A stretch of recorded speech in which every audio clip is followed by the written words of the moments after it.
They say you learn by teaching. And with this new game, DayZ, it's not the easiest thing to do anything, to be honest. So as I roast my chestnuts here, if you've ever wanted to know how to make a fire, well, you can watch me struggle now. Welcome to DayZ, and welcome to Fieldcraft 101. Come on, lads. The sky is a-bruising, and we will be forced to camp. 10 points if any of you know what that line, which film that was from. Anyway, I digress. We're here to get our chestnuts nice and toasty. Yes, we are in Chernarus, and the Russian weather is starting to kick in. It's probably, I'm going to guess, I haven't got a watch on me, it's probably around 7 o'clock. Here it's autumn, it's cold, and the temperature is about to drop, so we need to make a fire. Now, as with all things in armour, nothing is ever easy. And it's one of those you either fumble around for ages trying to work this out, or you get onto Google and you try and find the answers. I really do think this game could do with a little bit of hand-holding for new players, a tutorial or a guide or something. But there is nothing.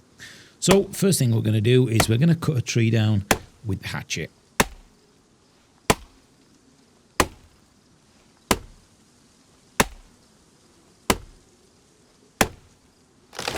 Timber! Now, initially I thought, right, well, I've cut a tree down. Surely I can chop this into small pieces, make myself a small fire, and if I've got any matches or anything, that would be how you do it. But unfortunately, no. We also need to cut down a bush here, and then we need to get ourselves some small sticks. Small sticks, where are they? Long stick, there we go. As long as we've got the hatchet in our hands, we're going to cut that up now into smaller sticks.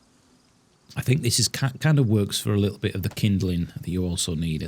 You know, I never realised that DayZ would be this in-depth, but it is. So we've got some small sticks now, as you can see, up at the vicinity, up at the top left.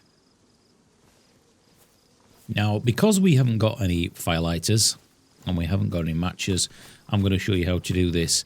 Every player who comes into the game starts off with a stone knife. And if you can't actually find a stone knife, you can always rummage around and find some stones. And that way you can make it. So I've got the stone knife in my hands. And what we're doing is we're chipping some bark off here.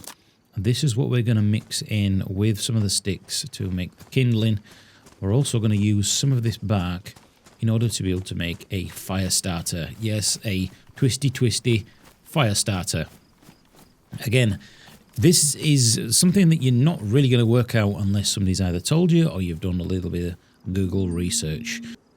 So, back at the campsite, what we need to do now is we need to grab one of the small sticks, swap it out so the stick is in our hands, and then we're going to grab the bark and combine. As you can see, we have the opportunity here to be able to either create a fireplace or craft a hand drill, which is what we're going to do now. So this is like putting the bark down and spinning the stick above it in order to create heat and fire. So there we go, we created that and we're going to pick that up. That's now in our backpack. So the next stage is we're going to take a piece of firewood into our hands, get rid of the stone because we don't want to lose that. Take this into our hands and we're going to use some of the old bark that we've actually already collected, and then we're going to put that together and we're going to make a fireplace. So I think you know what we're going to be doing here. Don't want to get too far away because it does need all the rest of the firewood here.